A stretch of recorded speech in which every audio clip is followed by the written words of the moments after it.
Recently, I talked on the channel about why I don't care about full frame. I guess in fairness, we should talk about why full frame can matter a little bit. And I know just who I should be talking to, and it just so happens that he's in town. Matthew's a guy that certainly does care about full frame. I do.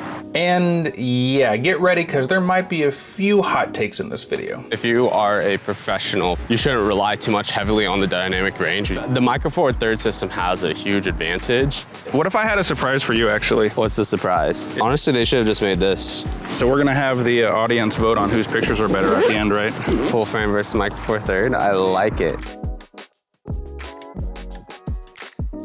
All right, we're here with Matt Dang. Matthew Dang, you? Matty Dang? Matty D? Yes. Sure. Would you say full frame is kind of the go-to? I would say my full frame is the go-to for most things. I'll pick up the GH7 for specific B-roll. You know, when I need that 4K 120, when I need that 1080 240. It has use cases, but most of the time, yeah, full frame. So why not make this a photo walk and talk and take his full frame camera, my crop sensor camera, and sort of pit those lightly against each other while we're at it. This is a cool angle. Look cool, look cool. Dang, we're so cool. You're gonna get a good skyline shot. So, I came up with a couple reasons I thought that full frame might be better in certain situations. And I just wanted to like throw out the basic sentence and see if you think it's a reason to get a full frame camera. So the first one, a lot of people brought up in that video, was really extreme dynamic range situations. To the point some people are even like, you know, pull out your full frame camera if you're like filming really high dynamic stuff. Do you ever like think about that sort of thing in the moment? No, I feel like for myself, if you are a professional filmmaker or you're a photographer and you're not a novice, you shouldn't rely too much heavily on the dynamic range, and you should just properly expose your image. So if you properly expose your image, you know, 13 stops versus 15 stops is not gonna be a huge 9-day of difference unless you're pixel peeping at the end of the day. Right.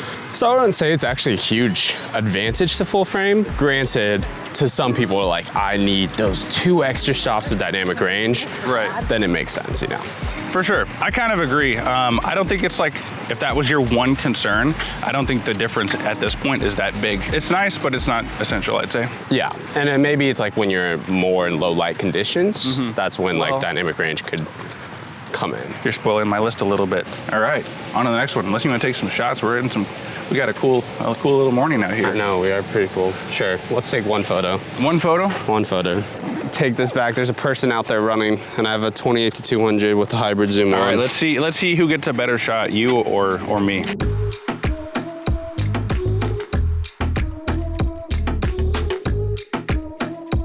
Taking these photos, I was a little bit nervous because I only had the GH6 for the shoot, not even the GH7, and I knew the real-time LUTs on the S9 would make those photos really pop right out of camera. And so these are all out of camera JPEGs in this video. Holy shoot, that got close.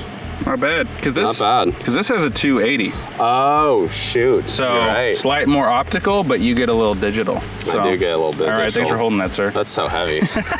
Well, look at me having a viewfinder in this bright conditions, you know. You miss that, don't you? I'm at +3 exposure on mine. Speaking of, yeah, ultimate low light situations. So, obviously, I think that Micro Four Thirds cameras are the best they've been in low light, but so are full frame cameras. So, how do you feel about like the low light performance of like GH7 versus S5 II? So, I mean, I did that comparison of the GH7 versus the S5 IIX on low light comparison in like the versus video I did. And to my surprise, like the GH7 definitely held up pretty well for a decent amount until it started getting into that like 5,000 range ISO. The GH7 image just started falling apart, and it wasn't like, you can't like say like, well, if you're a professional, you should be having lights on your camera. Well, yeah, you should light up a scene when you can, and you shouldn't rely on low light.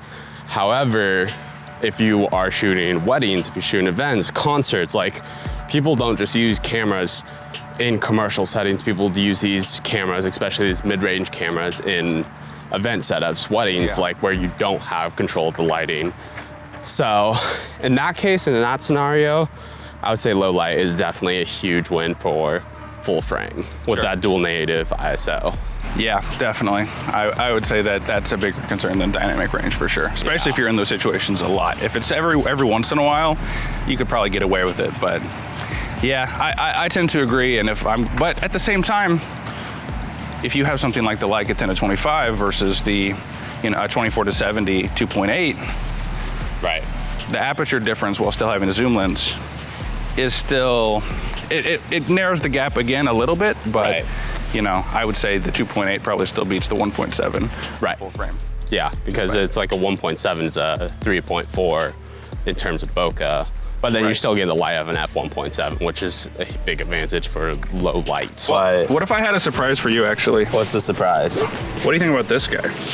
Whoa, what's this guy? This is cute. It's the FZ200. It has a Leica 24 to 360 equivalent. Bro, the autofocus is absolutely horrendous. Well, we don't talk about that. But give that zoom a whirl. You see the little rocker here? Oh, that's a 24 to 300 digitally? Almost 400. Dude. And hit that with the half press. Oh my gosh. Honestly, they should have just made this. Oh wow, this is a really pretty skyline. Yep, this is one of my 2 go-to skyline locations.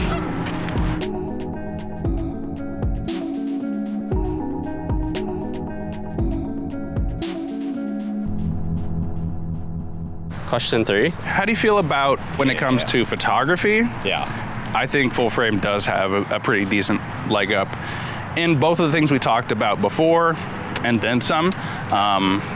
Yeah, what are your thoughts on that? I know you're not exactly a photographer, but if you're gonna do 90% photography.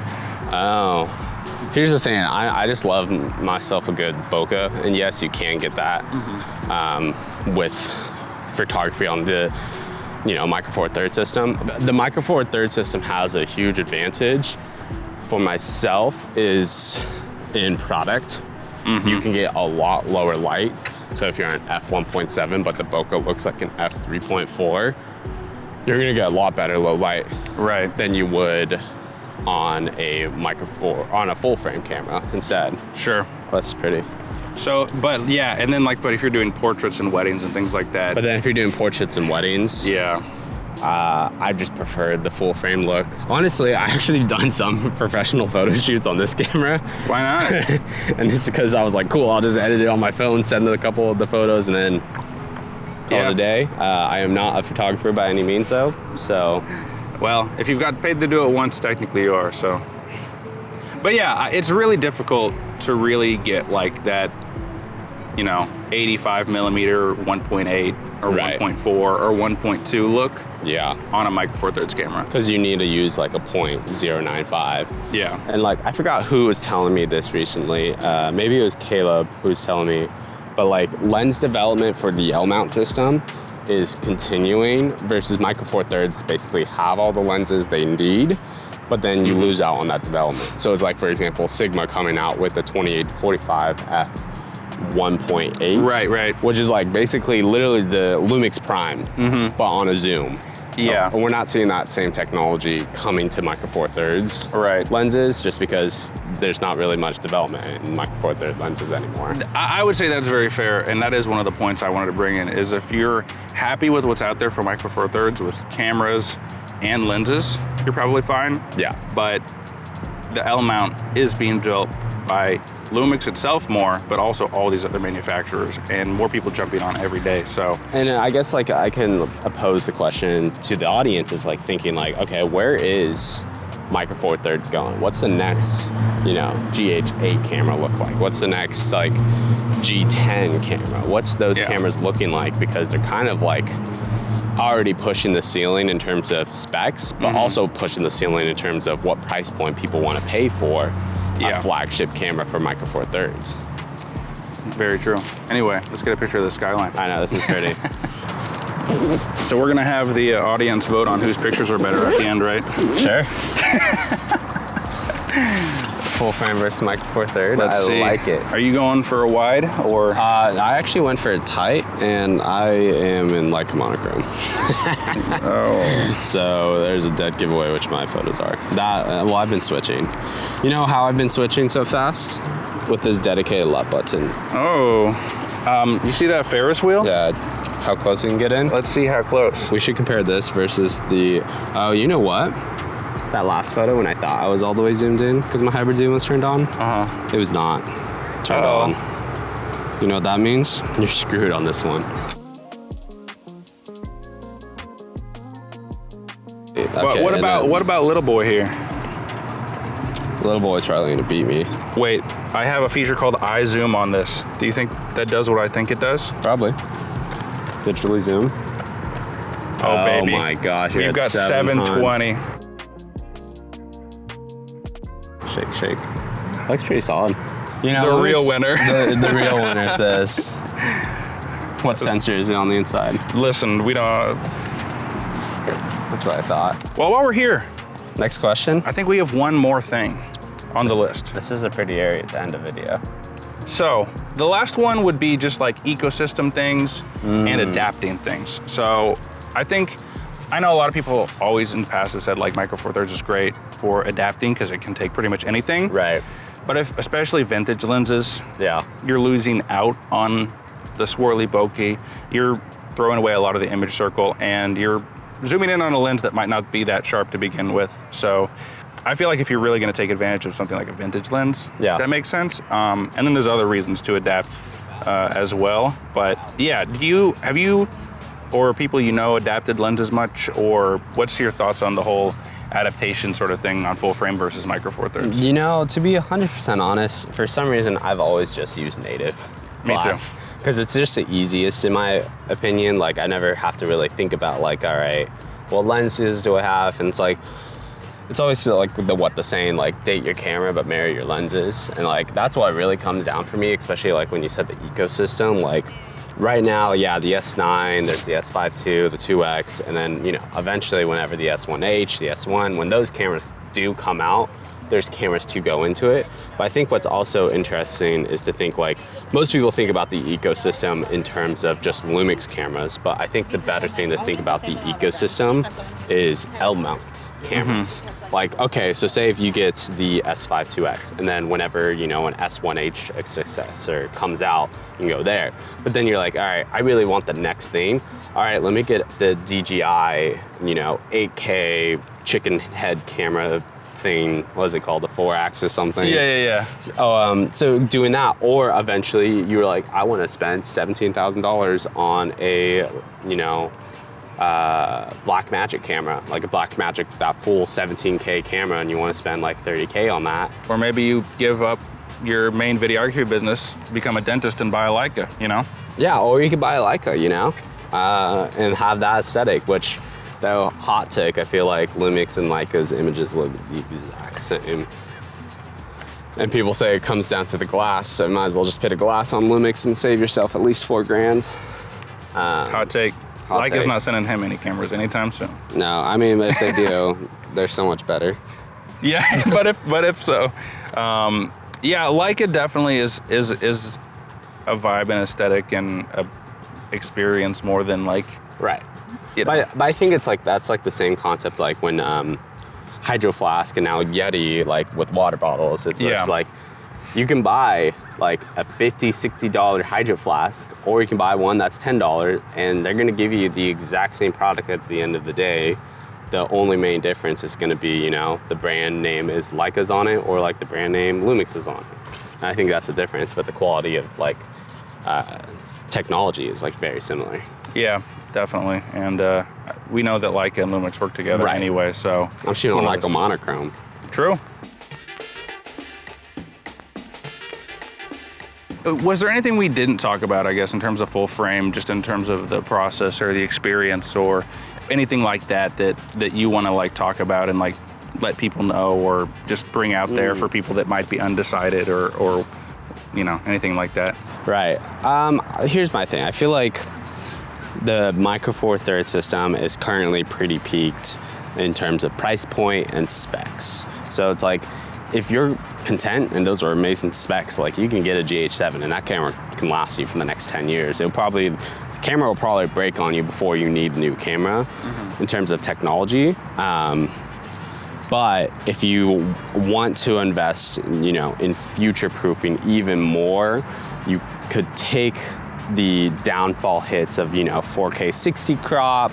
Like, you are not going to be getting all the pro features like the GH7 has. However, though, you are getting a camera that can eventually invest into the future full frame cameras. I don't think it's like really like full frame is better than micro four thirds or micro four thirds is better than full frame. At the end of the day, I think it's just different tools for different purposes. A micro four third camera is going to be more cost affordably. Like that's why I got micro four thirds to begin with, because I was more affordable. But like now, if I had to get a camera and I was 16-year-old Matthew all over again, what camera would I pick up? Well, if I had saved up a little longer, I'd probably just get the original S5. You know, super great camera for what it is. Which is another hot take. I think Lumix needs to come out with an APS-C size sensor that's cheaper than the S9, but has the specs of the S5 II.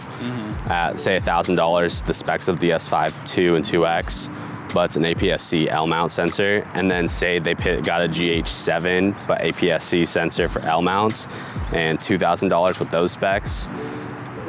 I think that's where Lumix needs to kind of work right now with the ecosystem, because it's a little bit harder for novices to buy a full frame camera, because this is like the same price as an iPhone.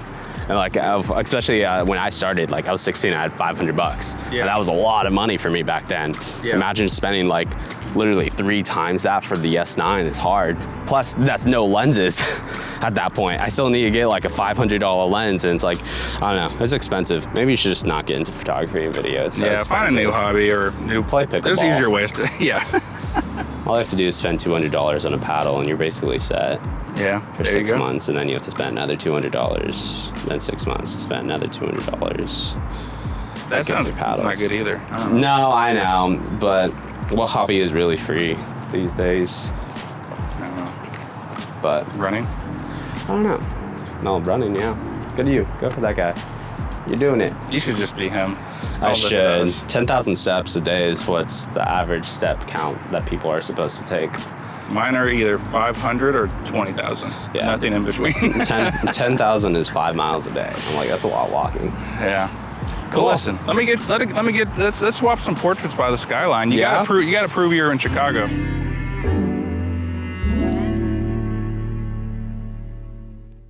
And so yeah, me and Matthew took a couple more photos around, got some headshot skyline photos of each other, and yeah, the full frame photos look great. The micro four thirds photos look great. The tiny point and shoot camera photos look great. I wish I took more photos with that thing, but oh well. I've taken tons and expect a video on that eventually. But yeah, whatever ecosystem, whatever format you use, micro four thirds, full frame, large format, whatever. I would say unless you have like a really specific use case or situation you find yourself in all the time, there's really not a huge reason to change. All these cameras are as good as they've ever been. It's hard to find a bad camera, and it's a huge change and a huge investment to change systems, to change formats. So like Matthew said, if you're happy with micro four thirds, you're happy with the GH7, that camera will take you as far as you need to go for at least half a decade or more. But if you really do want to keep up with the latest and greatest, if you really do need the optimal image quality, the optimal photo quality, the optimal, latest and greatest thing, then full frame is the way to go. So whether it's micro four thirds or APS-C, there's definitely more development happening in full frame cameras, full frame lenses. At the end of the day, if it's more results oriented, whatever helps you get those results is the right camera for you, in my opinion. So anyway, thanks for stopping by. Thanks Matthew for being on the channel again and doing another collaboration. We did a great collaboration on micro four thirds versus full frame, the stabilization specifically. So if that's a huge thing, check that out for sure. I've been on his podcast before and I may be again. Keep an eye out for all that stuff. Subscribe to Matthew, subscribe to my channel if you feel like it. And if you did subscribe to my channel, I'll see you when I see you.